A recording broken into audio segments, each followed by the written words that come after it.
All right, welcome back to another episode of Phoenix Edge. This is an RPG and gaming news podcast. My name's Hat. And I am Eric. And today we are going to be talking about the recent announcement from Sony saying they're going to be skipping E3. And we're going to try to tie that into some other thoughts surrounding what Square-Enix is working on. Apparently, they're possibly working on a PS5 game. We're pretty sure about that, actually. Then there's been news that a possible new Xbox to launch in 2019 from some very credible sources, simply saying that the new console is going to be downloads only, and it's going to be a price point around $200. So we're not sure how we feel about that. So we're going to get into it. And then let's Go Pikachu. A lot of people have been talking about this game, and the reception has been actually pretty positive from what I've seen, besides some minor gripes. So we're going to talk about whether or not we'd be interested in the game. And then also, if y'all remember, a couple months back, I think July timeframe, Nintendo filed a $100 million lawsuit against 2 ROM websites. And recently that website, or that lawsuit, has been settled for $12 million. And that's pretty steep still. So it's kind of sending a message around in the emulation community that they're not going to tolerate this anymore. And so we just want to talk about what that might mean for emulation going forward. And then also we have, this will be a short topic, but Edge of Eternity. It's a indie game we've talked about on here before, and it's going to have the early access we previously said was going to come out around this time in November. It got pushed back a little bit to December 5th, but I kind of want to touch base on it, talk about it, see what's changed, watch some of the trailers. I think it'll be an interesting topic. And then we've had, we'll finish things off. We've had 2 listeners bring up a Visual Works deal where there was this trailer that was shown at E3, and apparently they're licensing the character out now, and it's kind of strange, and so people are just kind of wondering, what's our take on it? So other than that, before we get into all that, Eric, is there anything you've been playing this week that you want to talk about? No, not particularly. I haven't been playing anything new or fascinating. I mean, I've been a little busy this week, but they did announce the Final Fantasy XIV Shadowbringers expansion over the weekend.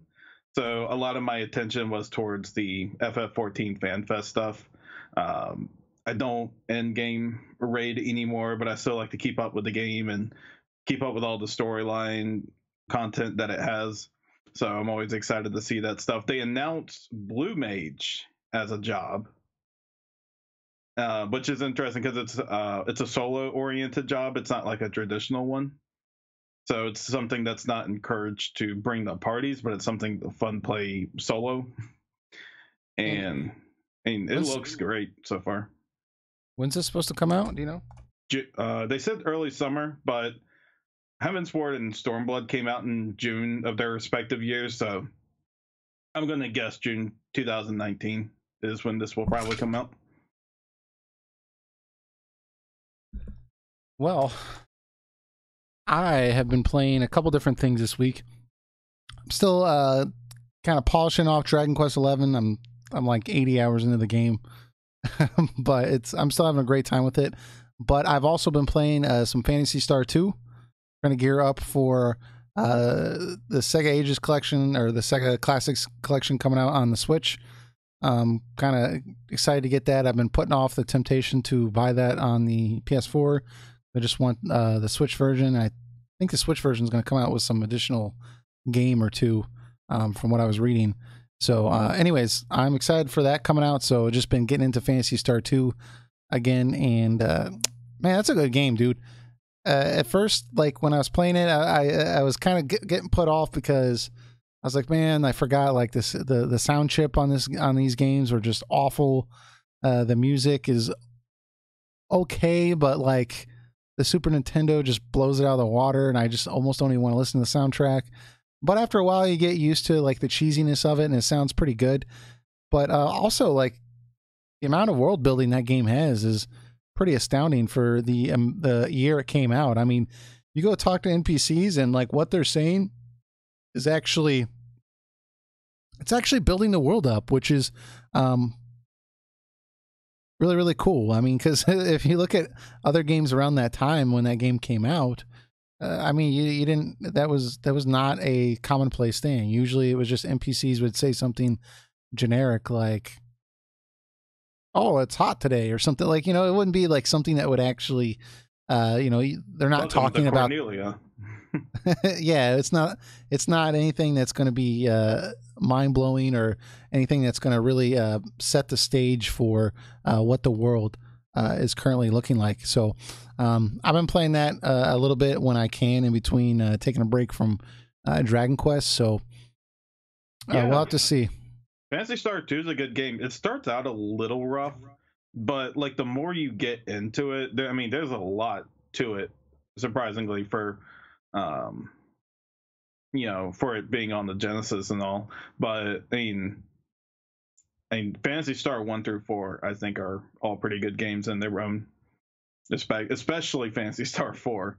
I think anyone would enjoy. I mean, if you like retro style RPGs, then I think Phantasy Star 1 through 4 are games you'll heavily enjoy. Yeah, for sure. I got curious because I never really gave Phantasy Star 3 that much of a chance. And I know it's got like kind of a reputation as going against the grain of the rest of the game. So I gave that one a shot too, a little, just to kind of, I like to see, like what they improved on from the previous games. And while I do like the art direction they took with that game, and I like the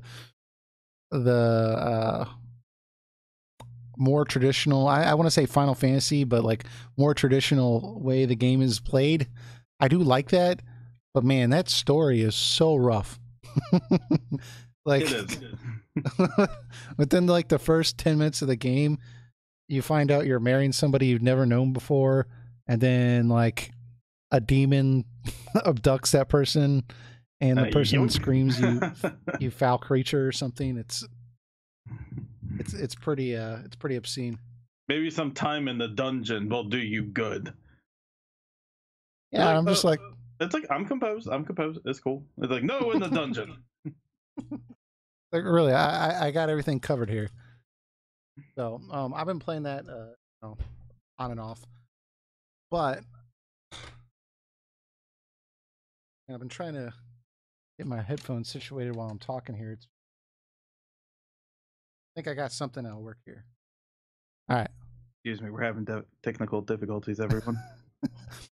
Guys, I apologize. We apologize, but we're a little later than usual in the past couple episodes. So we had some stuff going on, but we're still getting the episode out. I just got home from work, so that's why I'm kind of fixing the headphone issue. But we're going to make it work. Anyways, let's move on to our first topic. We have Sony skipping E3. Now, this came as a surprise that they just announced this, and they were like, yeah, we're just not going to do this. Like, this far out, too.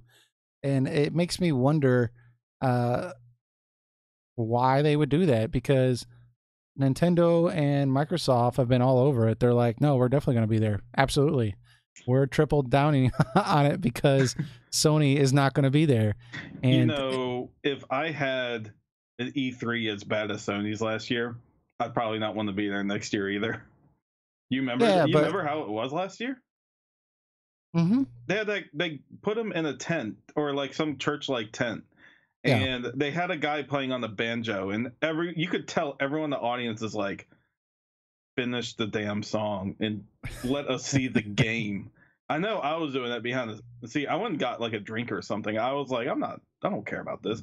And then after they do that, they take nearly a half hour to get everyone out of the tent and put them into the actual conference room, where afterwards, when they finally get everyone in, they have a guy playing on some kind of Japanese flute for the I remember that game, and people are like, "My God, not again!" Wasn't he? Yeah, but like he was playing a Japanese flute, and he was all dressed up like he was supposed to be like from Japan, but it was like a white guy. Like it was very strange. Yeah, granted, he knew how to play it. I mean, he was sounding. but he was a competent player, but like it was very, very strange, and like it was awkward, and like I just wanted that to stop. Sony was just being cocky that year, and they won the last few years, and then they're like, you know what, we can do anything we want now. Put those in, and I think they learned their lesson. People got pretty impatient with them pretty quick. Yeah. So I mean, look, like I guess like there's two ways you can look at this. Either Sony is just like, look, we don't have anything new to show, and we don't want a bad presentation, so we think it's better for us not to have that negative press. And you know, we're confident in our position as a company with the PlayStation 4 right now. We don't feel like we need to be there. Maybe that's the well, hold on. Maybe that's the perspective they're taking, or the other flip side is like they're about ready to put the PS5 out, and they don't want to announce that, and they don't really want to like. I mean, any game they showed last year, I think people would expect to be able to play some kind of playable demo, at least one of them, at this event. And I think that like, I don't know, it'd be weird to like, if these games are supposed to come out on the PS5 and it hasn't been announced, I think it'd be strange. So that's the other side. Like maybe the PS5, they want it to come out, but like it's just at that odd point where it's like they're not really ready. I don't know. That's the only thing I can think of. Aside from them just being cocky, like, we're so good, we don't need to be there. You know, I don't know. What do you think? I don't think that'd be the case. I do think they just have the PS5 or whatever new console name they have for it coming up. I think that's the most likely scenario why they're not at E3. I think if they went and try to show something E3 this year, I think they probably wouldn't have much. But you know, yeah. Honestly, E3 is really slowly going the way of the dodo. I mean, Nintendo has already decided to make like pre-edited footage of their upcoming games because, you know, like after the Skyward Sword incident, they're like, let's just pre-record everything and make sure it's exactly the way we want it before we show it off at E3. Yeah, because the last thing you want is for like your surprise announcement for, you know, it to have some kind of malfunction or some kind of bug you didn't work out or something else that just instead of people talking about, you know, your games, people are just talking about how awful this first announcement was. Yeah, I can agree with that, and I really do think E3 is only really around at this point to please investors. I think that's the only real reason why those are still around. I mean, it's a bonus to have journalists come and test your game and say, "Oh, I really liked what I played so far." I mean, that's a bonus, but ultimately, like, I think it would be cheaper for these companies to just set up their own event, have it by their own terms, not have to pay whoever runs E3 like some kind of royalty money or anything like that. And that's what Nintendo's been doing. It's like, let's just do a direct every few weeks and just tell people what's going on. And I wouldn't be surprised if Sony just wants to go this route also, because I think if they did, they would be very successful with it because they always have something lined up. To me, it's just weird that they're not going to be there. And I think that comes back to like the original thing we're talking about was that I really do think like this just comes down to the fact that the PS5 I think is around the corner, and it's just at an odd point where they don't really want to announce it just yet. So I really think that's what it has to be. And I mean, if you look at some of the other things we've seen recently, we know that the next Elder Scrolls game has been confirmed. That's the only game that's been confirmed for sure as a next generation game. So that doesn't mean they have a dev kit or anything, but we would assume that they probably do, right? But then if you look at Square-Enix, recently one of the people that are working on their Luminous Productions or Luminous Studios, the part of Square-Enix that Tabata was part of, he apparently put on his LinkedIn page that this new game he was working on for the PS5, and then like people got word of it, and he was like, "Oh crap!" And I guess he removed it or whatever. But I mean, that's a pretty big statement, because that means that Square-Enix has they're actively, they have something to tell them what the base the game on for a PS5. So it seems to me like if they're already giving big studios dev kits for this thing, like it's got to be semi close within the next year and a half or so, which is something we already kind of speculated. But I guess this gives me cause for concern though, because if Sony feels like it's not time to announce the PS5 and they're so disinterested in making that announcement, they're not even going to be at E3 next year.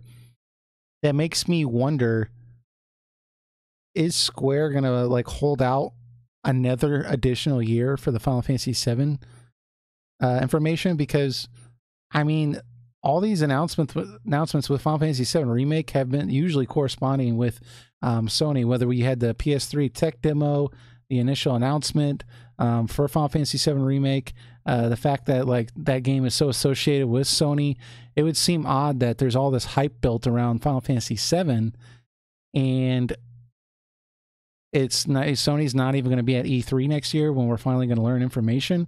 You think Sony would want a trailer to play during their deal, unless they've just are really changing gears here, you know?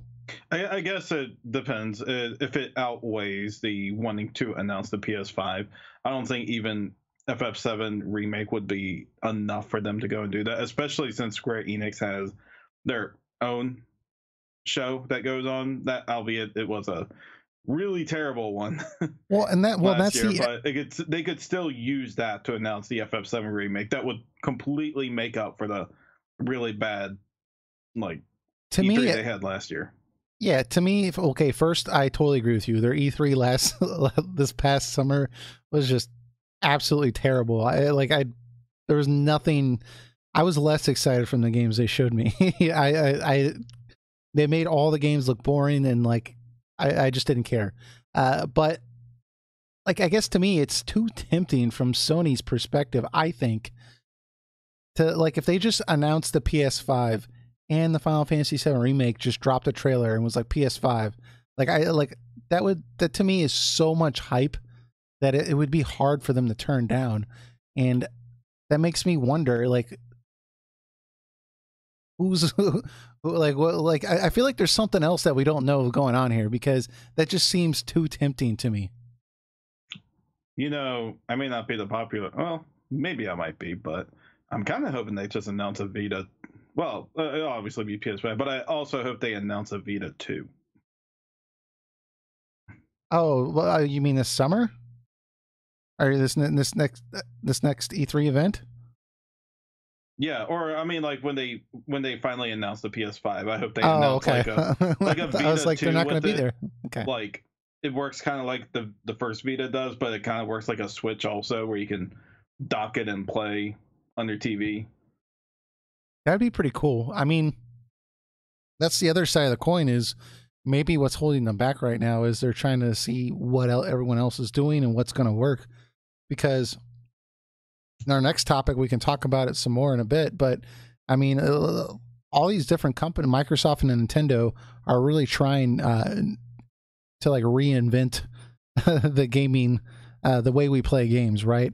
I mean, we haven't talked about this specifically, but I mean, Xbox or Microsoft has hinted at the fact that they want to go more of the streaming route, and I've seen even like people say like there's been talk about streaming Xbox games on your phone and stuff like that. I haven't really looked into it too much, but you know, they're researching how to do that, and Nintendo's doing the whole you know, not hyper end graphics, but like just fun to play, and a lot of motion control and accessibility from being able to take it off the dock and go anywhere you want. So it's possible that Sony's just looking at this like, well, we could come up with the souped up PS4 and call it the PS5, but is this the way things are going? Maybe they're just trying to take a step back and kind of look at it at the battlefield here of consoles and see where this is going. Well, Sony was technically the first to test the waters with, to my knowledge, with the PS Now. That's still technically up, but I still don't recommend anyone to get it because the streaming service is kind of from not what great. I heard, it's not good at all. I mean, I think it's good for like if you wanted to play like a turn-based RPG or something like that, but I think the biggest thing is if you're trying to play you know, like any kind of first person shooter or like anything that needs a reaction time, it's not very good. I stress test it with Ninja Gaiden. Yeah, How'd that work? didn't work. Yeah. It was really laggy. It really depends on the good internet. If you're like close to where it's stationed, it probably works a lot better. But I think the streaming service is probably going to be the standard for the future when they get it right. But right now, it seems like I guess it's a you need to convince me it works type of deal right now. Mm-hmm. I think it has the potential to work really well right now. I just haven't really seen that yet. But even Nintendo's dabbling into the streaming stuff. They had Capcom released, I think at least in Japan, I don't know about America, but in Japan, they released Resident Evil 7 on the Switch. But the catch to it was it wasn't running directly on your Switch. It was streaming from Capcom's servers. So you streamed from there, and you were able to play it on your Switch if you had a good internet connection with it. And I like that idea, honestly. That doesn't turn me off. Like I just think that makes sense. Because the price point of new consoles are just outrageous. The fact that they're expecting someone to spend $500 when a new console comes out is preposterous. I mean, if they could just have a cheaper device that's of good quality, but all it has to do is stream content at 1080p or whatever, I guess whatever the resolution will be at that point. I mean, that just makes sense to me. I don't think that's a bad way to go, and I do think if Sony's not researching that, they're gonna be behind. And so I don't know. It would be interesting to see how far or how early that technology is gonna come about to where people actually want to play it. Yeah. Oh. I think, like I said, streaming's going to definitely be mainline in a few years from now. Like, we're going to have games that run even smoother than like Netflix does running movies. And it might actually get to the point that we may just get like boxes that just that their basic function is to stream games. And that might be an unfortunate truth. I mean, I wouldn't be for that, but I'm thinking at the same time, it's a very possible that they may go this route, and like they take out physical altogether, and they always own the right to the games, or they put you on a subscription service and you subscribe to them, and they'll let you play whatever game that comes out. Mm-hmm. Well, let's come back to this in a minute. I just want to finish up I had one other thought about what we were talking about before, and then I think we can transition this into our next topic. But one thing I did want to bring up is if Square is not going to showcase a PS5 title next summer, or if they are if they're not going to show anything being developed on the PS5, like what could they possibly show next summer? So that makes this whole thing regarding the Sony not being there. It just makes me feel like there's like a missing piece of the puzzle that I'm not seeing. I think the only other possibility is they're showing off like something we don't know we want, and like they just randomly showed the PSVR. Maybe they'll have like Sony glasses for like AR or something like that. I mean, that's possible, but I think it wouldn't be wise to give these kind of weird false expectations and just not give it and not deliver it at all like this. So yeah. I mean, you got to be careful. The internet, the outrage culture of the internet is very much there. Sure. I guess to me, it just seems like even like bad press is better than just letting your competitors just dominate YouTube for the next 2 months.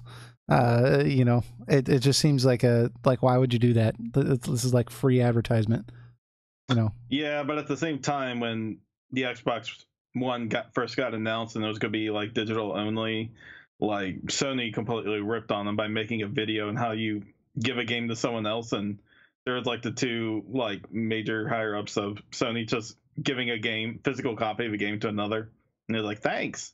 And that just like embarrassed Microsoft to no end. I think Microsoft is still embarrassed about the launch of, or like the pre-launch of Xbox One.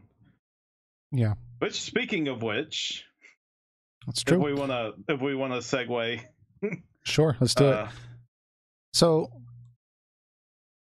word on the street is that there's going to be a new Xbox to launch in late 2019.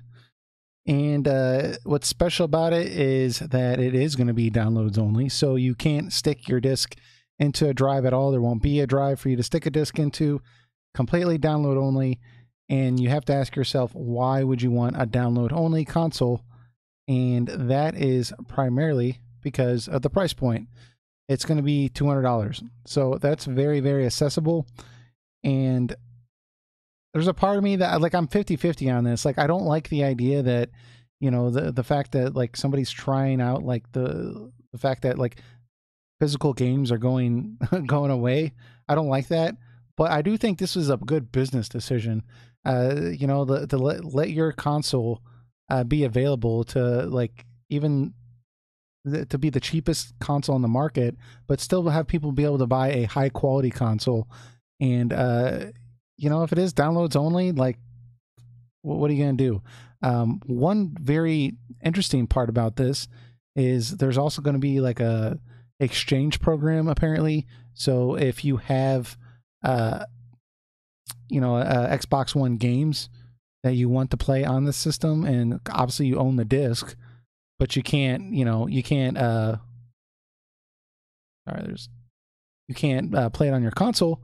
How are you going to play it on this thing? So you get to exchange the disc, and they'll give you like a download code, and you can download the game. You don't get to keep the disc. So apparently they take the disc, from what I've been reading. I don't know how popular that would be because I don't like the idea of giving up something physical or something digital. But there's a part of me that feels like this was a very smart move by Microsoft. And I could see this working out well for them for a certain part of the gaming market. it sounds nice, but I'm not going to buy it, but the major question is how powerful is the console itself? Because you could get just, if it's like the same power as like the Xbox One, the previous model, not the X version, you can get that for almost just as cheap as $200 and have the disk drive.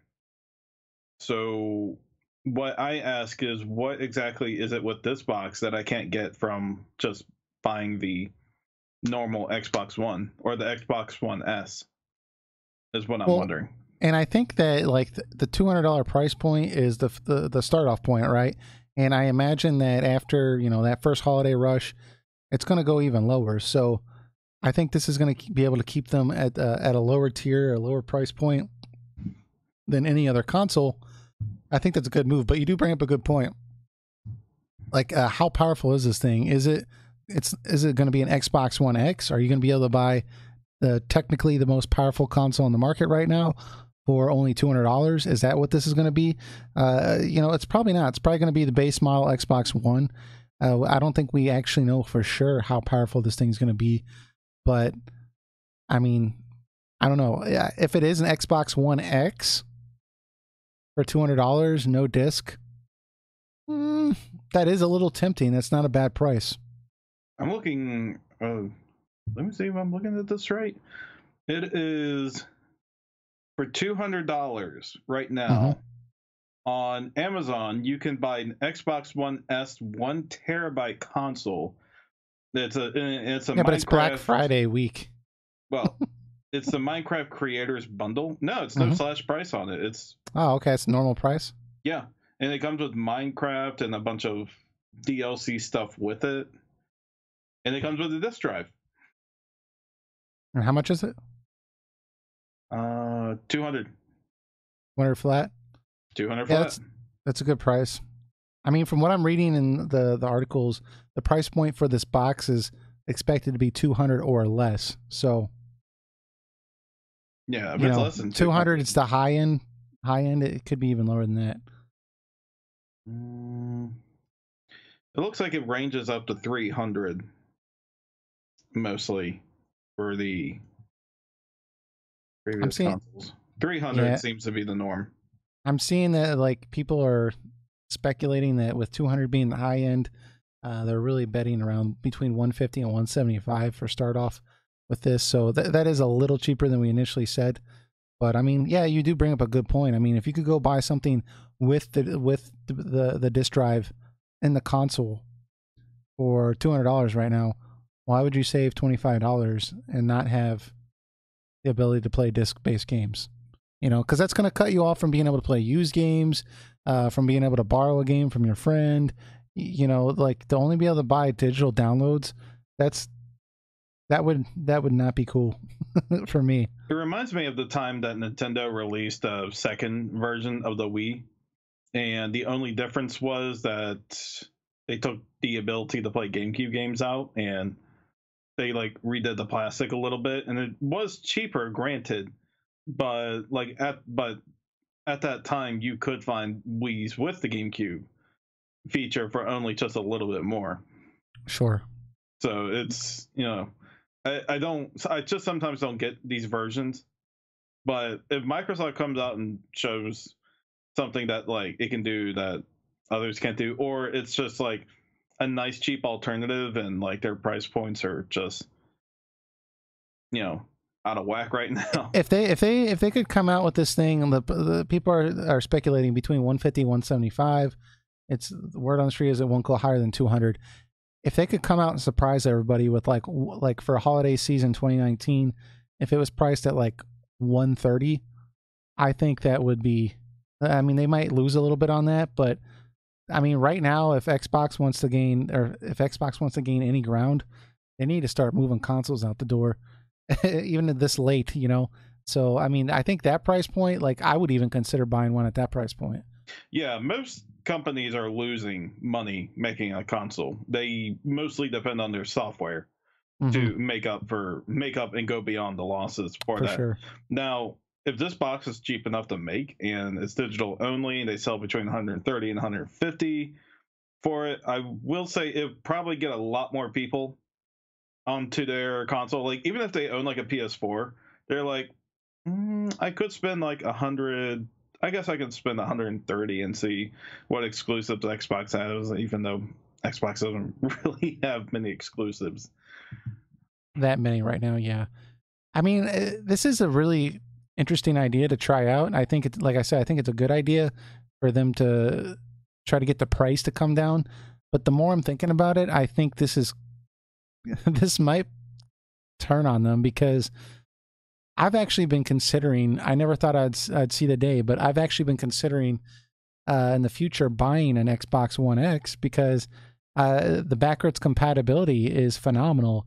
Apparently, this thing can play any Xbox or Xbox 360 game, any game. Like that's their thing. Like they went to the bat to be able to do backwards compatibility. It has a real nice upscale feature that looks real good, and I think that's just a really cool feature that, you know, the PS4 does not have, right, and the Switch does not have.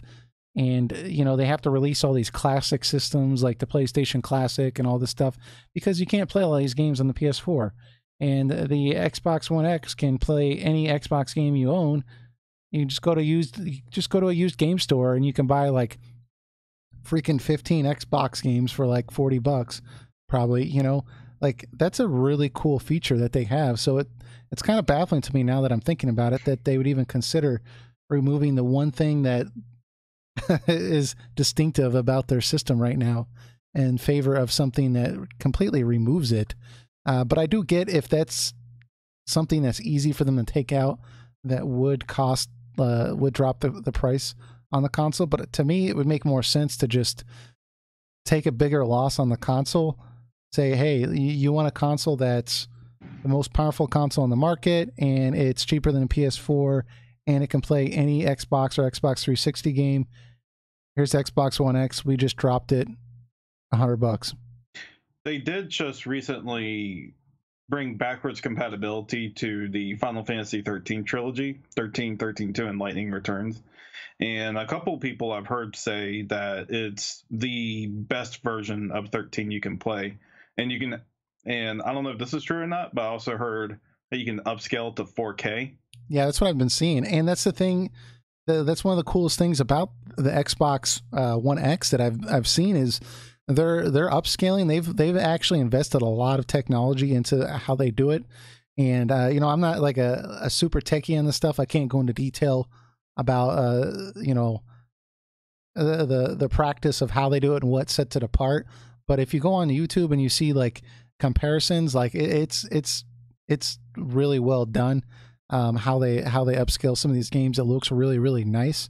So I don't know if it's, apparently I did see the same thing that they're able to upscale Final Fantasy 13 to 4K. I don't know how good that looks, but apparently it looks really good. So I mean, it shows its age a little bit, but especially around the fingers, she's got some square fingers. Yeah. Yeah, I mean, but I'll still compliment 13 and 13 too for graphically looking nice. Not so much Lightning Returns, but Lightning Returns has its moments. But like that game graphically, like it definitely looked rough in some areas. But I mean, but 13 and 13 too looked great graphically. For sure. Yeah. So I don't know. So it's kind of strange that they're talking about doing this just to cut the price when they already have something that's, you know, like is kind of cool that you can go buy this console and you know, play all these games. I actually thought about this recently. I was at a video game store around the corner from me, and they had a Xbox sale, so you could buy any Xbox 360 in the store for 50% off. I don't have X 360 anymore, and I thought, that's a really good price. I'm gonna go buy it 50% off. And then it hit me. Why would I do that when I could just get an Xbox One X that has all this backwards compatibility? So I don't know. Maybe I'm the only one here that appreciates that compatibility. So we'll have to see. Maybe this will be a huge hit. I mean, Microsoft is definitely doing really well with it. I do hope Sony and Nintendo emulate it in some way. For sure. Absolutely. So let's go on and move to our next topic here. We have Let's Go Pikachu that came out recently, I think about 5 days ago. And the reviews have been actually fairly positive from what I've seen. Most of the reviews start off saying, I didn't think I was going to like this game, and I do have my issues with it, but I'm enjoying it more than I thought.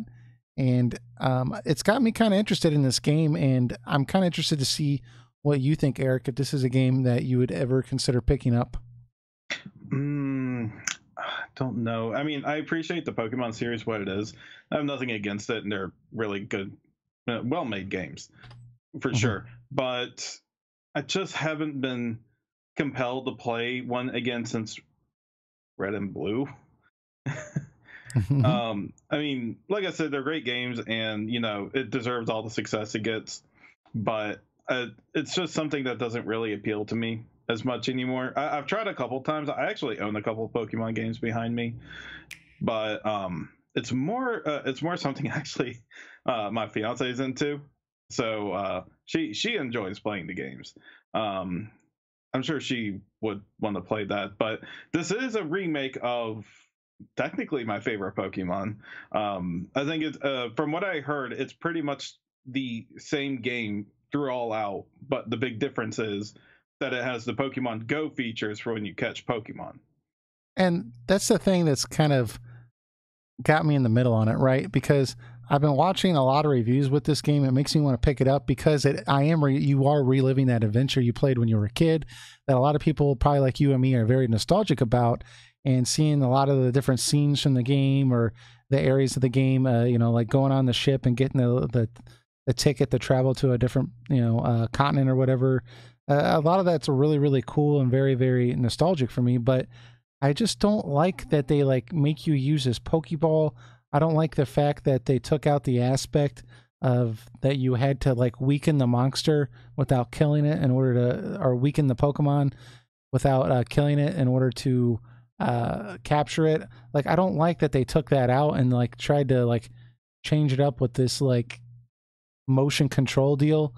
And that's honestly like been a source of like mixed feelings I've seen for a lot of people. Some people say like the actual Pokeball works pretty well, but if you put it on the dock, if you play it without being on the dock, it doesn't work very well. And I don't know. Some people say like they actually really like it. It streamlines the process, but I just feel like it would have been cool if they just remade the original game and did not try to change it like in that way, you know? If they just let you play the original game with these new graphics, I think that would have been really, really cool. I heard when later in the game it's more challenging to catch Pokemon with the Go feature of, you know, like swinging the Joy-Con. I think there is some kind of setting with it to make it more feasible while like you're playing it in handheld. Yeah, well, I think the problem is like from what I've seen is it's just not as like I feel like I think from what I've seen from other people talking about this. So again, this is not conclusive, but some people have stated that while they're playing in like the mobile mode, like a lot of times they didn't catch a Pokemon, and it's not because they messed up. It's because they felt like the way it's made is kind of janky when it's not docked. I don't know if that's accurate. I still have to play it to really, cement that down. But I've seen it as a common criticism from quite a few notable people that it's not ideal to play a mobile, which is kind of strange since that's kind of the original game was a mobile game. The game it's based off of is a mobile game. It's kind of weird that it's not designed for mobile play, ideally. So. I haven't really played it myself, so I can't really say, but I mean, I'll just criticize it without playing it. And just to reiterate, the people, this is not an official entry per se in the Pokemon franchise. I mean, it is, but at the same time, it's like this isn't the core Pokemon game that came out. This came out to like, you know, this was kind of like a fun remake-ish tie-in game. And the core Pokemon game is apparently supposed to come out in 2019. So chances are you may see something like that at E3 or a Nintendo Direct sometime within 2019. That would be the year to do it. Mm-hmm. For sure. Yeah, you know, one thing I thought was kind of cool was that because with this game, it didn't really fit too well with all the extended Pokemon games that came out after it. They've gone back and reworked some of the story a little bit. So a lot of the NPCs will mention like the other continents that didn't really exist at that point in time. So it kind of makes the whole Pokemon universe kind of a little more cohesive across all the games, which I think is pretty cool. But I don't know. It's not a game changer for me. I think this is the type of game that I would be interested in picking up once the price eventually drops. Because I don't really want to pay $60 right now if I got mixed feelings on it. No, it's always going to be 60. I don't know if you know how Nintendo works, but well, that was going to be my follow-up thing. If this was any other console, the price would drop in like 6 months. But you could go the GameStop or Amazon right now, and I bet you Breath of the Wild's still like $55. Oh, I'm sure it's still 60. That and Mario Odyssey. Odyssey, yeah, and it's like, dude, the game's been out for like 2 years. Yeah, a year. It might be on sale. This is a bad week to judge sales, but Nintendo doesn't have sales. You crazy. Oh well, color me surprised. What'd you look up? Amazon. It's $55 on sale right now. Yeah, but it's but I think that's because of the. Regardless, $55. You came down $5 in 2 years. Like Nintendo is, you know what? It's because it's a good game, and like people, like everyone that buys a Switch is going to buy that game. Why would they come down? Why would they? So yeah, you're probably right. This Pokemon game is never going to come down in price unless I buy it used. Pretty much. So I don't know if you guys picked it up and you want to share your thoughts. Let us know in the comments of this video, and we can talk about it some more next week. But it is kind of. I am interested to hear what you all have to say about it. So let us know. I'm not really your go-to person when it comes to Pokemon. Yeah, for sure. I'm glad you all have fun with it. It's just not my thing. Anyways, so speaking of Nintendo, though, they recently won a lawsuit against 2 emulation websites. And I think the website was Love ROMs and Love Retro websites. So if you remember 2 months ago, we had a podcast talking about how Nintendo was suing these 2 websites that had all these Nintendo ROMs on there. And they're trying to send a message to the emulation community, basically that they weren't going to tolerate their games being emulated anymore. Despite the fact that Nintendo apparently sold us a Mario ROM they downloaded off the internet. That's been pretty much well established. But with that aside, they do have a point. Like, you don't want your content just being online for free. If anything, they've allowed it to go on too long to where now it's kind of like, wow, you're doing this now after 25 years. But with that said, this lawsuit did settle recently, and it was settled for $12 million. That's a lot better than $100 million. And but still, that's a lot of money. So there's been a lot of focus on this couple in Arizona that I think operated Love ROMs, and how they have to now pay $12 million to Nintendo. Some people have speculated that Nintendo will reduce the amount they have to pay further privately, as long as they don't publicly state this, so that way they can still keep that, that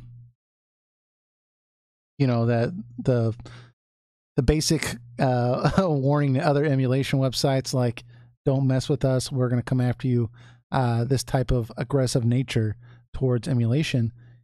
And to me, this is kind of sad because companies just don't take care of their classic games, and a big part of emulation was preserving that history. Of course, there's plenty of emulation out there that, if you're emulating a Wii U games, or you're emulating PlayStation 3 games that are still relevant today, then okay, yeah, you're probably not using emulation like it's supposed to be. But there's a lot of games that came out a long time ago that you just can't really play that easily, or you can play them, but you can only play the really crappy versions of them. There hasn't been a really good version that's been released that's very accessible. So emulation gave a lot of people that ability to go play a lot of these classics, and not just be left in the dark about a lot of these games, or have to pay $9,000 on eBay to play a classic game. So I don't know, Eric, do you have any thoughts about this lawsuit being settled and what this might mean for emulation going forward? It's very similar to what I said about it last time. I think, Nintendo's ultimately not going to stop it. They may scare people who are openly public about it, but there's always a way to download these, and the people who are actually really into this stuff are always going to find a way around it. I think they're just trying to keep it off the casual public eye, because I mentioned this before, but there was a time, and it could still be used today, I believe, that they used to have NDS cartridges for the DS, and you could put all the games you want on it as long as you had the space for it. Mm-hmm. And it was so easy to bypass everything on the DS and use the cartridge that it was easy to the point that a mother could buy it for her child and know how to put it together. It was that simple, and Nintendo hasn't really had the best of luck when it comes to properly, keeping their system safe. People bypass a Wii and they bypass a Switch very quickly. So I don't blame Nintendo for being paranoid necessarily, but I think this is kind of just it feels unnecessary. It's kind of hard to, because I understand where Nintendo's coming from, but I think it's kind of like an overkill type of scenario. It could have been well, you need to cease and desist putting our ROMs on there, or face legal action, and like, we're Nintendo, we're gonna beat you. I think that's So I think that's the biggest thing is they could have gone about this a little bit better, right? They could have said, "Hey, remove this content right now, a cease and desist." And then if the website said, "No, I'm not doing it," come after me, bro.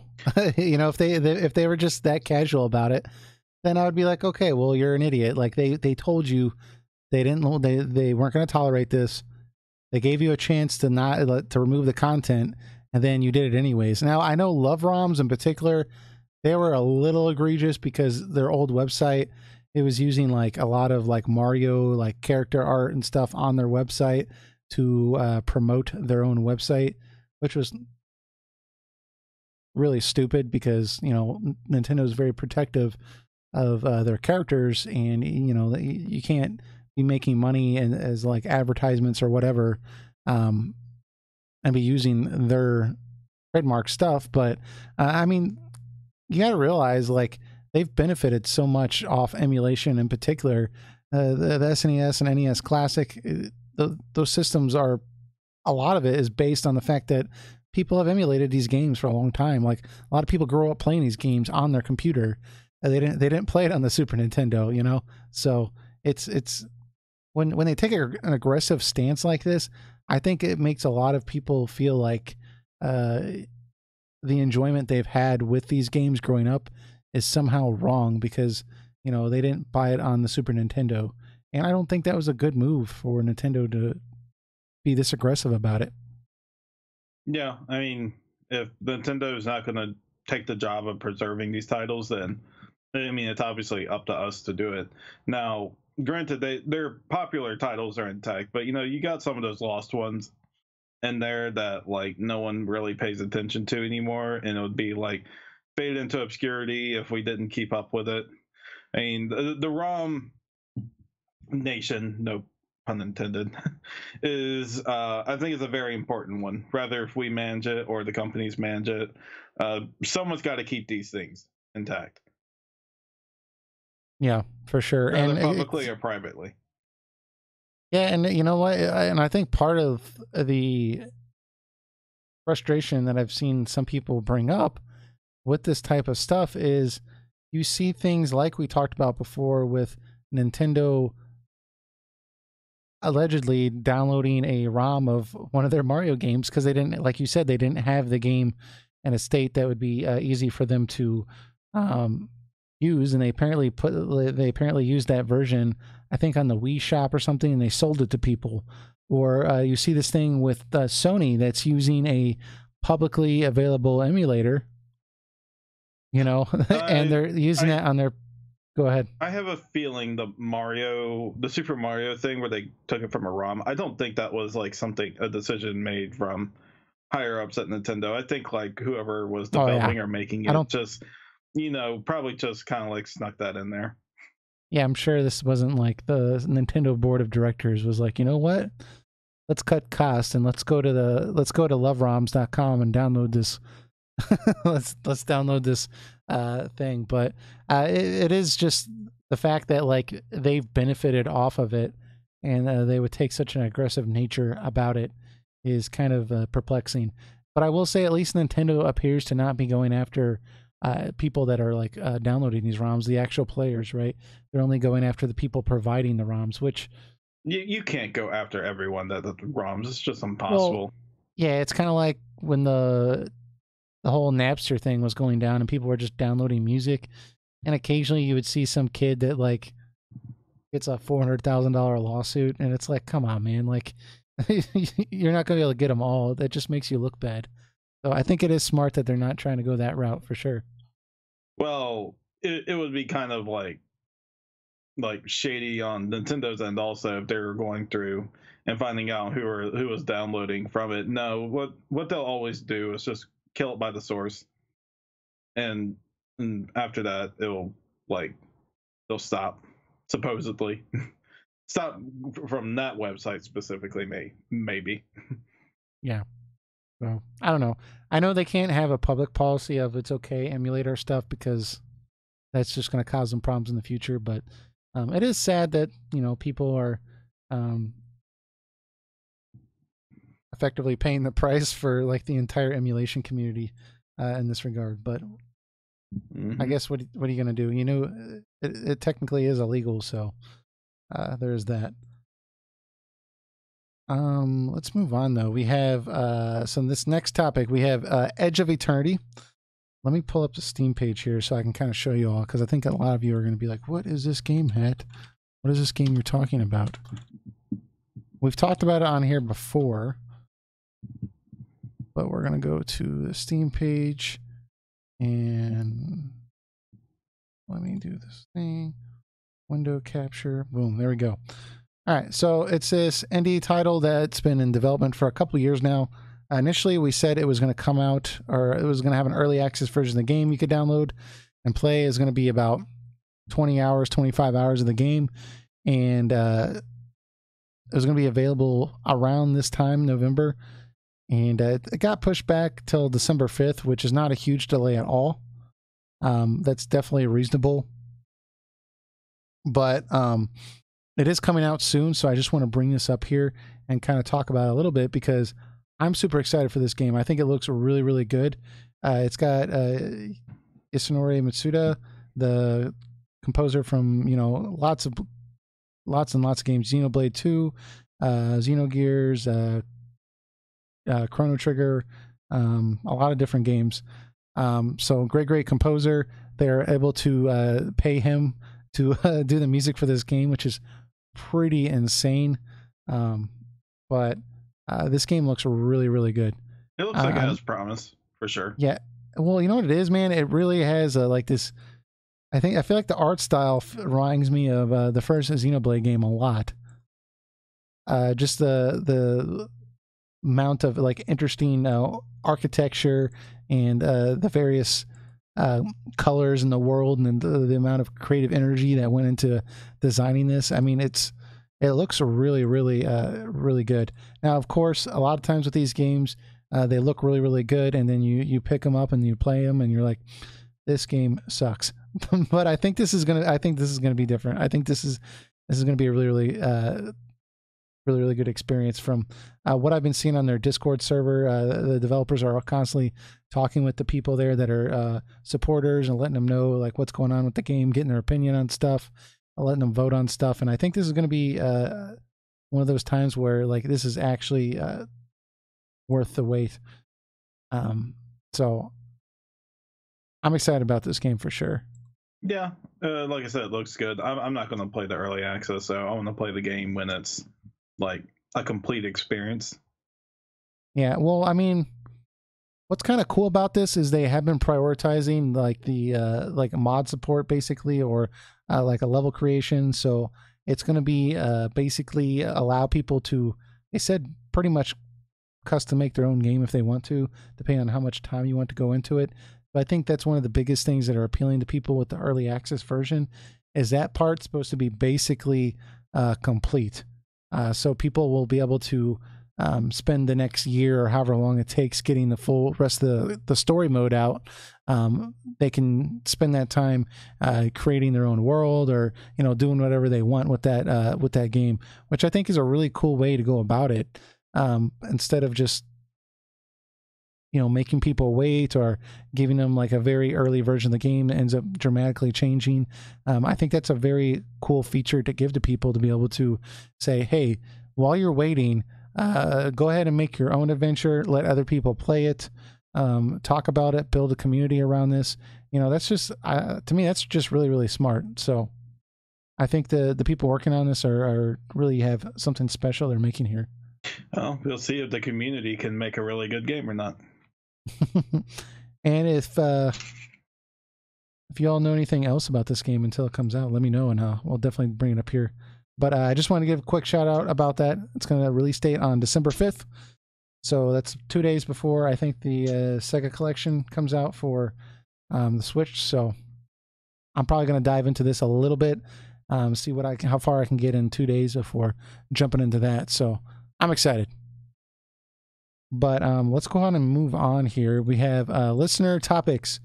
Now, this is a topic that was brought to myself and Eric's attention twice. And I didn't really know what to say about it, but we'll give you all the context here. I'm going to go to our video here so I can give some of the context here. But essentially, it's this trailer. I think a lot of you probably saw it if you watched E3 this past year. It was a trailer from Visual Works, which is owned by Square. And essentially, hold up on here. Essentially, what the deal is the Visual Works is basically having this trailer in which you see all this crazy stuff going on, and they're now licensing that character. Like, they're trying to sell the character to anybody that wants to buy it. And it's kind of, I do agree, it's kind of strange. I'll pull up my screen here so you all can check it out. But it says Visual Works character prototype. Would you like to create something new? And they have all these like kind of phrases on here where it says, contact us if you're interested in creating new entertainment content using this character design. We're looking forward to contact from creators, studios, and production companies worldwide. There are no restrictions on content format, games, cinematics, merchandising, anything acceptable. There's no need to adopt the story or feel of this prototype movie. The user is free to create any character, story, and background. And I'll play a little bit of trailer here while we're talking about this. RPG Maker by Square-Enix? Yeah, maybe. It is kind of interesting that, you know, they basically made a trailer that they're now going to try to like license the character. I just think that is a little strange, but I reached out to one of our friends who works on games in Japan, and I kind of asked him his opinion on this and if he thought this was weird. And his basic thing was like, no, not at all. Like, I mean, it is kind of weird that they showed this at E3 and then now they're selling this character model and like to someone, but you know, I don't think it's really a sign of Square Enix struggling or anything. I think it's probably just like, hey, this was just to show off the engine and or show off what we can do, and you know, we're not going to make a game out of this, so why not recoup some costs and just sell the concept? If somebody wants to buy it, like, why not? You know, I think that's just smart. They should have done that with Agnes Philosophy, so we wouldn't sit here for 4 years wondering if that was going to be Final Fantasy XVI. Yeah. Well, might be Final Fantasy 16, you know. No, their track record. They're like, oh, well, let's just put that in there and let's already limit ourselves on the Final Fantasy. Yeah. Yeah, so I think that's exactly what it is, though. I think they're just like recouping from something and just selling it off. Maybe they have no interest in using it themselves. Yeah. Maybe it's just simple as that. It was a really, really cool trailer, though. I mean, I remember watching it over the summer, and I was like, wow, this is crazy if this actually turned into something that you could actually play. But I just think there's way too much going on here for them to even develop a game based on this. I mean, it really reminds me of like the Versus 13 trailer where like Noctis is like basically invincible, and he's got like 80,000 bullets being shot at him, and he's like killing 100 people in like 10 seconds. It's kind of got that vibe going on, but yeah, it's cool spectacle, but I don't think it's anything more than that at all. Some people have kind of been speculating whether this is like some kind of secret project or if this is just like we said, a sign that Square Enix is hurting for cash, that they're like making trailers and trying to sell the content. And I don't think that's what they intended to do from the get-go. I think it just kind of happened after the fact. So yeah, I mean, I don't have much to say on the matter, as that's all it looks like to me. It's just tech demo-y stuff. Yeah, so there is that, but I think that's all we got on that. We do have some comments. Let's kind of get into those real quick, and then we'll round this episode off. So let's pull up the screen again here, and all right. See, we got a couple things from Surf Cypher. He's one of the people that brought up this character prototype trailer, and he was kind of just asking our thoughts about What do we think of this business model where they put in the work to make a visually stunning CG video, but have no intention to turn it into anything? They ask for other content creators to license the character design and make new entertainment content with it. It's like being one of those patent shops that just creates patents and doesn't manufacture them, but hopes that some business needs to create a similar device and has to pay them for the rights. This strikes me as a weird thing to do, but if they have other unfinished concepts just lying around, like Agnes's philosophy, should they do the same thing with it? I think we just answered that. I actually brought that exact example up without reading that line. I do think that would be the smart thing to do. You know, if you're going to show something at E3 and get millions of views and you're not going to use it, why not make some money off of it? You know, you can only do that so many times, though. If they turned this into like a whole business where like that's all they did, I think it would get pretty stale. But anyways, he goes on to say Sega is already making their official Genesis mini console. They have not announced a list of games for it yet. Didn't we bring that up last time also? Yeah, I think you brought that up. Mm-hmm. That they're working on it. It's going to come out in 2019, and they're going to fittingly. I like how they say this. The delayed console will be fittingly dubbed the Sega Genesis in the U.S. I like that. Yeah, so I'm looking forward to this thing when it comes out. I might buy it, I might not, depending on the games that are on there. I think the Genesis is one of those times where that actually does make a little bit more sense to buy the like a classics version of it, because a lot of those games get overlooked. I guess it really depends on whether it's going to be the same standard games you get on like every Sega Classics collection that comes out. But I mean, if it's like a actual version where they really tried to polish these games off and it's got some odd games on there that you don't usually see, I think it could be a really cool system. So I mean, it's going to be the same games, obviously, but like five Sonic games, 3 Phantasy Star games, Shinobi 3, like Golden Axe, stuff like that, Altered Beast. But I think if they can do anything different is to do like better in the save states, load states, make sure the quality of the game is very high, at least in 4x3. Yeah. You know, just small things like that to make it better than the other ones. The other ones are just plug it in and hope for the best. Yeah, for sure. Let's keep moving on here. We got BioPhoenix. Let me pull up my screen here. So BioPhoenix, as usual, got some good comments here. He says, World of Final Fantasy was pretty solid from what I played, and had some interesting ideas. Just not a fan of the Funko Pop figure look of the characters, but that's a minor thing. As a kid, I always thought a game with a lot of different FF characters in it and one would be awesome, and now we have it. Also, the Dissidia games.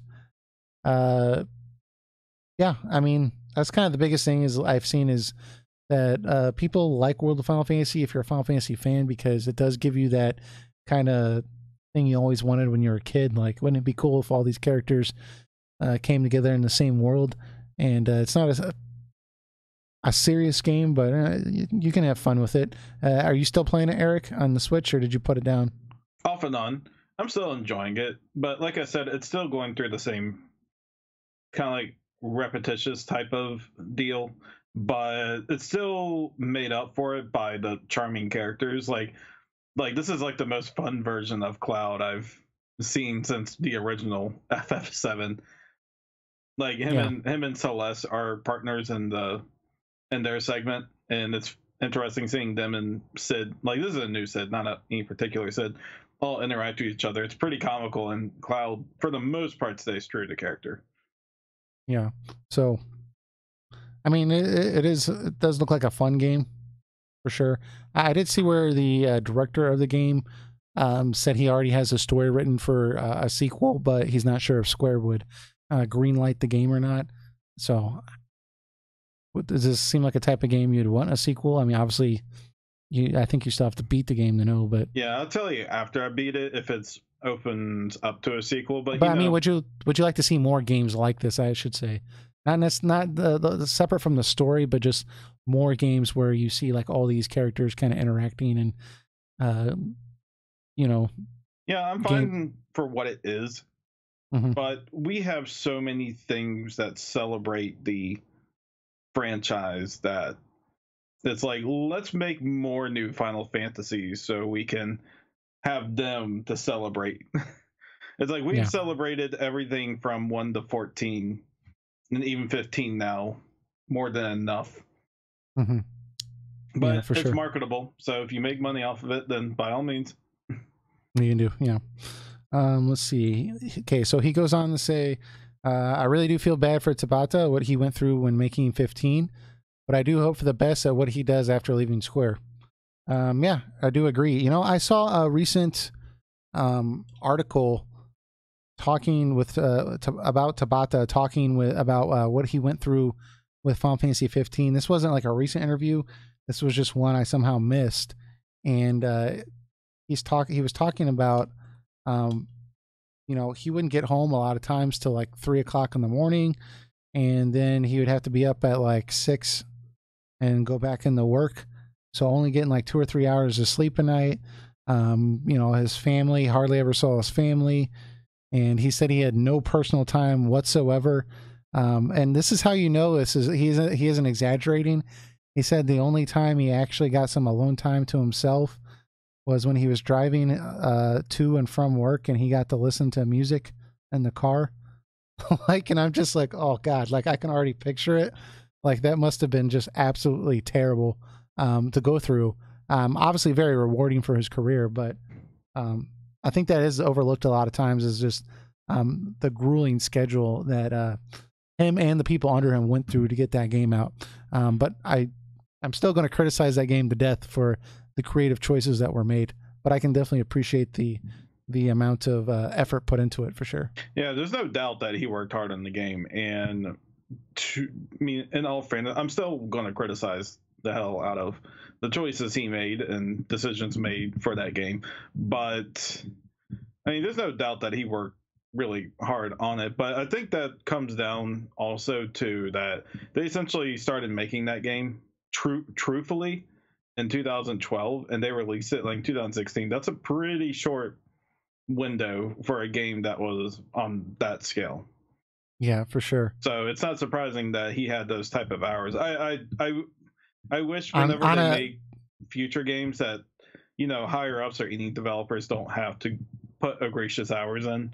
I do hope they find a way to like streamline it, so you know they have set tasks that can be done within the day, and they have the schedule, and they maybe leave themselves a little wiggle room in case like the something goes wrong. That's like, okay, well, we've already planned ahead for situations like this, and we can have this extended to such and such. You Yeah, know, well, and I think that's one of the reasons why I like. I mean, there's lots of reasons, but one of the reasons that I really like the direction of games like Octopath Traveler and other games like that are still very well developed. I'm sure a lot of hard work went into those games, but I mean, they can come out in a reasonable amount of time. I would imagine most of the people are not, you know, working 19-hour days for 3 or 4 years in a row. You know, I just don't think that you need to be making such cutting edge technology on a console. If I just don't think it really pays off from an artistic standpoint. But that's just me personally. I think I'm in a meet in the middle type scenario here. I think you can make your game look really good, but at the same time, not at the cost of, you know, but just essentially Final Fantasy 15. Like, wouldn't Final Fantasy 15 would have been cheaper to make if it was a more linear experience, like maybe similar to Final Fantasy 10. It would have Like, been a better game too, I think. yeah, it would have like streamlined the story more. Hmm. That's the type of game I don't think worked well in the open world setting. And the open world itself is probably what took most of the time in trying to make this game. Only a guess, but Hmm. I'm guessing that's what a heavy portion of the game was, trying to make that full open world when they should have focused more on more like beautiful, well-contained areas as you Yeah. traveled through on a car. So, I mean, so like if they do Final Fantasy 16, I think they just need to take inspiration from previous games and find a way to modernize that. Like, you don't have to necessarily copy and paste what previous games did, but see what worked well in those games and see what you can do to improve that. Yeah, for sure. You don't need to reinvent the wheel. I mean, and honestly, like just reinvent what you already did in a new way. And I think that would be big enough, you know. Dragon Quest XI, we'll talk about it eventually at some point once I completely do everything I want to in that game. But you know, that game they pretty much stick to the same formula in a lot of ways, and it's still a really, really good game. So I don't think you necessarily need to try to, emulate whatever's popular. Just, pave your own way. And I think that's what Final Fantasy had always done before. Like, they just kind of bucked trends and they were the trendsetters. So what are you going to do? Yeah, I think they should just focus on proving that they still can make good Final Fantasies. Maybe just try to not go over their head by like trying to make something into a franchise before it's even out yet. I think you're getting way ahead of yourself. I think they need to just stop making dumb announcements like Final Fantasy XV second anniversary stream. Yeah. Or the 30th anniversary show. There's some common sense needed in that company. Badly. Yeah. Anyways, let's keep going here. Here's some good comments. We have Rick Hunter. He says, he's putting quotes here from us. Tabata is a great manager, a horrible director. Guys, after seeing 50 podcasts of different people, you just nail it perfectly. Tabata was good of small action games, and he showed that he is good pushing people, but as a director of a main big game, he just doesn't have the talent, and he knows it. I mean, begging opinions on the internet to make a game that shows how insecure of his own talent the guy was. And yes, there were problems, but besides the unpolished aspect, the direction of the game, the role of the director was bad in 15. I want Katase and Ito back to 16 or the FF14 guy. I want it to be hardcore again. Square should make a new IP. They want to milk the casuals in the West and let Dragon Quest and Final Fantasy to be their hardcore quality games, have it as cleaners of their image. Well, first off, Rick Hunter, I appreciate you agreeing with what we said last week regarding, his abilities as a manager as opposed to his abilities as a storyteller or director. I don't know if he was I don't know if I would say he was insecure for reaching out to the fan base to try to see what they wanted. I think a lot of that came down to the fact that he was a little bit in over his head. He was stressed out. He was just trying to make something that people liked. And he's frankly admitted, like, hey, like, I didn't play all the Final Fantasy games. I think one interview I saw, he said the only one he actually played was Final Fantasy II. So that probably wasn't the best one to play. I mean, obviously he said he went back and read a bunch of production notes and like got up to speed on like the importance of the series when he joined Square. But, so I think he was reaching out to fans like, what do you guys want in these games? Because I don't know. I'm not a Final Fantasy fan myself. So, I mean, but I see where you're coming from, and that, and I totally agree. Like, I don't think he was a good director for that series. I think he was a good manager, though. Like, if I needed something to get done, I think Tabata is the guy to make it happen for sure. If I asked him to get coffee, I am sure he would be very efficient at getting it done, even if it would taste not great. I'm sure he would do it 70% of the way I would want it. Yeah. But appreciate the comment there, man. Like, it's good to know that people agree with us about this stuff, because a lot of times when we talk about 15, we sometimes talk about off camera, like, man, we kind of trash this a little hard. We're gonna piss a lot of people off when we talk about this, but surprisingly, like, most people seem to agree with us when it comes to 15. Like, even people that like the game, they're just like, yeah, it has its flaws. And I think I get more flack for criticizing 13 than 15. A lot of people agree about how 15's structured, at least like the Final Fantasy core fan base. Mm-hmm. I think it's pretty much in agreement with that, but Final Fantasy 13 is a very split game, so I mean, it's a hate it or love it type of scenario, type of deal with 13. So whenever I criticize it, I think there's just a few people ready to challenge me on that. Yeah, for sure. With reason, it's not the worst game ever made. Just, it just has a lot of things I find baffling. That's a good way to phrase it. I agree. Mm-hmm. So Leanne, she said Square Enix's recent stream makes me worry for their future. I don't want them to have to merge to stay afloat, or worse yet, get acquired by a bigger company. I know that Square Enix is a merge of two companies to begin with. I was a huge Squaresoft fan, but I don't think that means much. God, I can't even talk today. And I know that not all acquisitions are bad. Atlas seems to be in really good hands right now. Thank you, Sega, but I still can't help but worry. What we've seen from the stream doesn't mean all doom and gloom, but it's a terrifying sign. Once Kingdom Hearts 3 comes out next year, there's nothing coming out for at least 2 years besides Switch ports. So standard procedure for Square Enix. Yeah. Something comes out, we wait 2 years between smaller titles, and hey, something big again. Yeah, I do think that, Leanne, the general spirit of what you're saying here, I do agree with, is regarding Square Enix and just like the general direction that they're going. It doesn't seem to me to be sustainable. This idea that they're going to double down on the Luminous Studio that's like bleeding money. The fact that they're just going to double down on that and still try to like take down the West and be like the king of king for technology. Like I think that day is in the past for Square.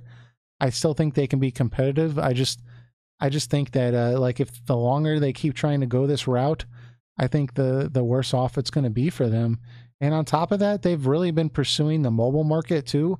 And I've seen a couple different videos. I haven't like really done the research myself firsthand, but I've seen this enough that I feel comfortable saying this is apparently their mobile games have not been doing as well as other mobile games.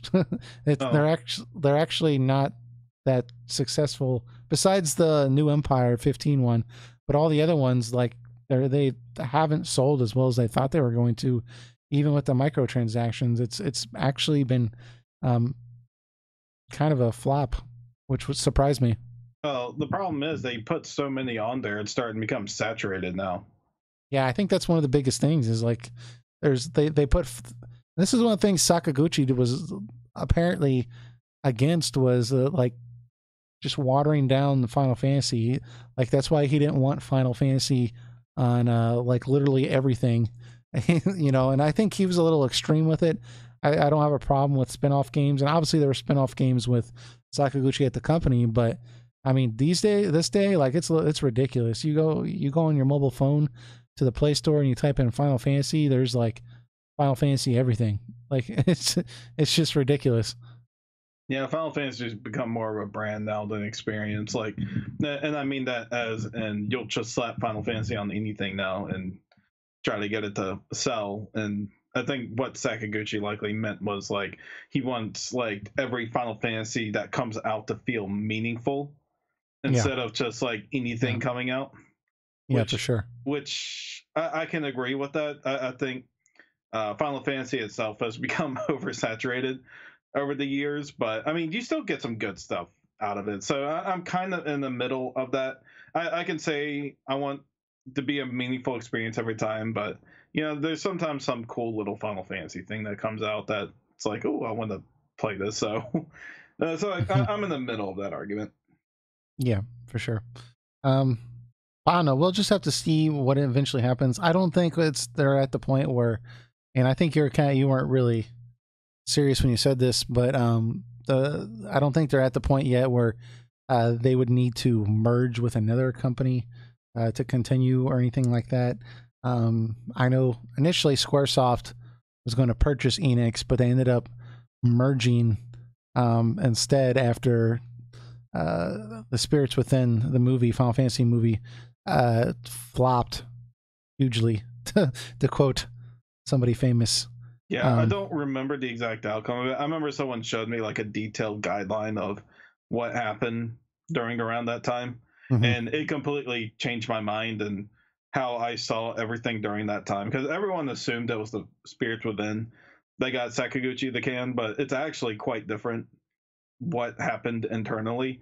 Like it's something that like Sakaguchi was planning on leaving for quite a while. Like he even created the Mistwalker brand like long before Yeah, well, any I of this mean, happened. yeah. So I wasn't referencing why Sakaguchi left. I was referencing the fact that initially SquareSoft was going to buy Enix, and then the company was still going to be called SquareSoft, but because the Spirits Within did so poorly, they ended up not being able to buy Enix, and they ended up just merging with it and becoming Square Enix. Ultimately, that ended up not really mattering because, I think like Kingdom Hearts and Final Fantasy X were just killing it. But that deal had already been signed. So, but yeah, I don't know. Interesting points regardless, from Leanne for sure. And Leon, he says in response to her, he says, I think they're going to squeeze the hell out of Final Fantasy VII. Now that they say that, they are thinking in several things for the remake. So let's see if they do something good for good old times. Leon, you're a better dreamer than I am. I just know that it's not going to be a good game. I don't know. Square has not been able to put out a good Final Fantasy in a very long time. So, besides, obviously, Eric, you're a fan of the online games, and I think they're good too. But that's kind of a different experience. There's incentive for them to make those good. 14's made by people who are passionate for the series. I mean, people can say what they want about MMOs, but Final Fantasy 14's storyline is better than 13 and 15's combined. So, it 14 more than it exceeds the standards of a good Final Fantasy game. Yep, So for sure. It definitely has its place. I mean, the only thing about it that turns people off is some of the MMO aspects, but even then, that doesn't greatly interfere with the core story and system of the game. Yeah, I still have to finish. It's a lot of playtime. So, but I put a fair amount into it, and I enjoyed what I played. So, eventually, I'm gonna return to it at some point. I got a lot of other games I want to play though, so it'll happen one of these days. Yeah, watch that Shadowbringers trailer and try to get on. It's very epic.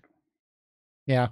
The problem is, like, I see that stuff and it's cool, but I'm like, how long do I have to play the game until I can get to there? And I don't know. I know you're going to tell me, oh, not that long. I don't know. To me, I just want to play that part. I don't want to play everything else. It's been out for 5 years, so at this point, you're playing like 3 Final Fantasies in a row. That's true. I don't know. We'll see. Mm-hmm. We'll see. Maybe sometime soon. Maybe over this holiday break, we'll maybe I'll surprise you. You'll see hats logged in, but we'll see what happens. It'll be like, Eric, you're absolutely right about everything, and I am sorry. Well, talk about Final Fantasy. I don't know. Maybe we'll have to see. But I think this pretty much wraps up this episode. We're gonna have another episode like usual next week. We saw again. Apologize. We're a little bit later than usual. We just had a lot of stuff going on, and we still have to talk about whether or not we're gonna have a same schedule next week. But we'll figure it out, and we'll have an episode out for y'all. And hopefully, we'll have some good topics. Suggest some topics below, and that way we have some interesting stuff to talk about. But until then, we'll talk to y'all later. See ya. Yeah.